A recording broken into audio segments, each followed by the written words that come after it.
बहुत शुक्रिया सदर साहब।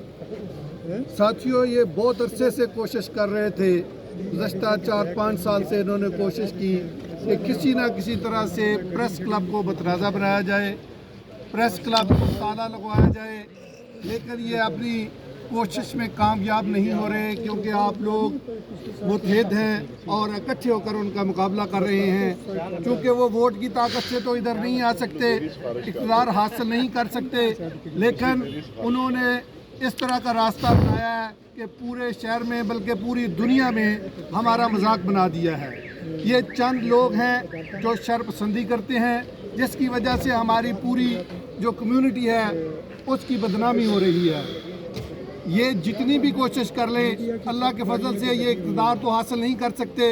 इस तरह के हथकंडे भी कर लें लेकिन इनको ऐसे इक़्तिदार नहीं मिलेगा। पिछले गुज़श्ता 2 साल पहले इन्होंने तंबू लगाया, पूरा साल इन्होंने तंबू लगा के रखा, आखिरकार इनको खुद ही उखाड़ना पड़ा। तो आप इस तरह की कोशिशें कर लें, अदालत में जाएं। हम तो अदालतों का एहतराम करते हैं, हम आइन और कानून का एहतराम करते हैं।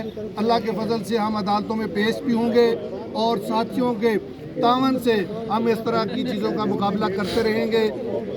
जर्नलिस्ट पैनल अल्लाह के फजल से इस शहर में सिर्फ़ और सिर्फ काम करता नज़र आ रहा है।